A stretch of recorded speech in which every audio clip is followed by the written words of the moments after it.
शांति अर्थात घोर अपराधी के प्रति भी गुस्सा ना आना, क्षमा करना, यह हरि की कृपा का लक्षण है। देख लो भाई, घोर अपराधी शब्द तो जाने दो, जरा सा प्रतिकूल हो जाए तो लाख समझाओ पर भ्रकुटी तनी रहती है। भला ऐसा है? अपराधी पर भी क्षमा का भाव होना, ये हरि कृपा पात्र में ही होगा, अन्य में नहीं।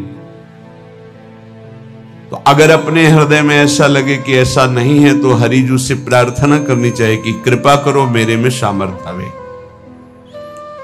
दूसरा, अनुसूया, वो किसी भी के प्रति कभी भी कोई दोष दर्शन ही नहीं करेगा। दोष कथन, दोष श्रवण की तो बात जाने दो। अनुसूया, दूसरों के गुणों में दोष ढूंढना ये नहीं होता, हरि कृपा पात्र में ये नहीं होता। ये सब भजन के नाश करने वाले हैं। जैसे पहला अपराधी पर क्रोध कर देना, तो माया ने भेजा इसीलिए था कि तुम्हारे साथ व्यवहार ऐसा करे कि तुम क्रोध करो, क्रोध करोगे तुम्हारी ऊर्जा शक्ति नष्ट हो जाएगी, अध्यात्म में जो चलने की थी। और कहीं तुमने संकल्प कर लिया तो भजन शक्ति नष्ट हो जाएगी। तो अगर भजन बल है तो गया, जरूर उसको दंड मिलेगा, पक्का मिलेगा, 100% मिलेगा, लेकिन आप खाली हो गए। ना भजन करने की वृत्ति रहेगी और ना भजन रहेगा, दोनों बात। अनुसूया, किसी के सद्गुणों में दोष देखना, गुणों में दोष ढूंढना, ये हरि कृपा पात्र में नहीं होता। ये बहुत मंगलमयी बातें हैं जिससे हमारा भजन मार्ग पुष्ट होता है। तीसरा, वो बाहर से और भीतर से पवित्र रहता है, हरि कृपा पात्र। शौचाचार का ज्ञान होना चाहिए, वस्त्र आपके पवित्र होने चाहिए, ये बाहरी जल रज आदि के द्वारा बाहरी पवित्रता। और निष्कपटता, निश्चलता, सत्य भाव, ये अंदर की पवित्रता है। अगर कपट है, छल है, असत्य है तो हृदय मलिन रहता है। भीतर और बाहर से पवित्र रहना, इसमें खास बात क्या है? भीतर और बाहर से पवित्र रहने में, भीतर और बाहर से सदैव पवित्र कौन रह सकता है? तो बोले जो पुंडरीकाक्ष भगवान श्री हरि का, प्रियाजू का स्मरण करता रहता है, वो शवायाभ्यंतर शुचि, वो बाह्य और अभ्यंतर दोनों से पावन रहता है। तीसरी जो कृपा का लक्षण है, अर्थात वो सदैव भगवत चिंतन परायण, शौचाचार का पालन करने वाला, बाहर और भीतर से हरि कृपा पात्र पवित्र रहता है। चौथा, ऐसे कार्यों का अनुष्ठान न करे जिनमें हमारा भजन छूटता है, जिनमें सत्य छूटता है, जिनमें भगवत भाव छूटता है। जैसे आपके ऊपर कृपा हुई, आप भगवत मार्ग में चल रहे हैं, अब आप ऐसे संसारिक कार्यों का अनुष्ठान कर रहे हैं जिनमें आपकी चित्तवृत्ति बिल्कुल भगवत विमुख हो रही, तो जीवन का लाभ क्या होगा? लाभ तो है भगवत स्मरण सहित। कल एक ने प्रश्न किया कि मैं खाता तो नहीं हूं लेकिन मांस के दुकान में मांस बेचता हूं, होटल आदमी, क्या उचित है? ये उचित कैसे हो सकता है? तुम और भी तो व्यापार कर सकते हो। जरूरी है धर्म का पालन करने की इच्छा करते हो, धर्म आचरण करते हो, ऐसा नहीं। तो विरत बहुकर्मा, उन कर्मों से हमें विरत रहना है जो हमारे धर्म के विरुद्ध है, जो भजन के विरुद्ध है। हरि कृपा पात्र ऐसे कर्मों का अनुष्ठान कर ही नहीं सकता।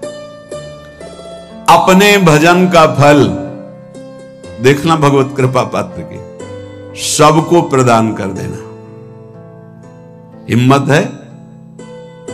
अपने भजन, इतनी मेहनत से किया हुआ भजन, भजन होने के बाद हे प्रभु इस भजन का फल हो, सर्वे भवन्तु सुखिना सर्वे सन्तु निरामयः। यहां तो कहते महाराज एक माला रोज आपके लिए करता हूं कि आपकी बीमारी ठीक रहे, तो शेष किसके लिए करते हो प्रभु?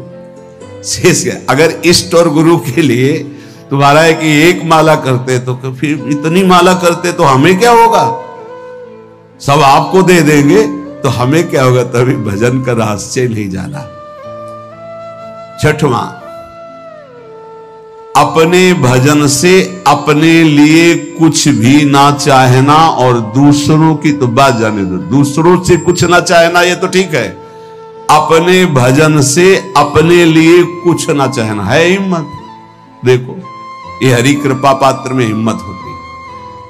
अपना भजन अपने प्रयोग में ना लाना, इसका भी आंतरिक रहस्य है। अपने प्रयोग में आप शरीर को लेकर के बोलेंगे, अगर स्वरूप को लेकर तो प्रयोग की कोई वहां जरूरत ही नहीं, स्वरूप पूर्ण काम है, वहां कोई अभाव नहीं। जब आप कोई भाव अपने लिए करेंगे तो देह भाव होगा, देह भाव से किसी विषय की मांग होगी। विषय पूर्ति भजन का फल नहीं होता, भजन का फल होता विषय निवृत्ति। बहुत जोर की बात है, कैसे समझें?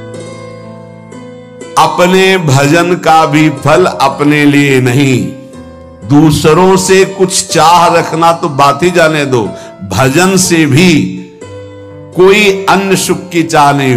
क्या चाहिए? भजन ही बनता रहे, भजन का फल भजन बनता रहे, खूब निरंतर जप करते रहे। सातवां, किसी भी मान सम्मान कीर्ति पद प्रतिष्ठा के मिलने पर हृदय का असंतुष्ट हो जाना, यह हरि कृपा पात्र का लक्षण होता है।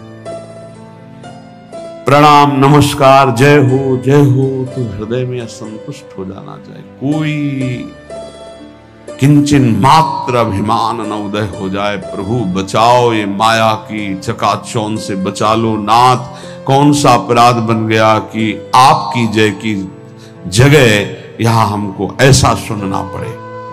मान प्रतिष्ठा कीर्ति जिसके लिए बड़े बड़े लालायित रहते, हरि कृपा पात्र को विष की तरह चुभती है।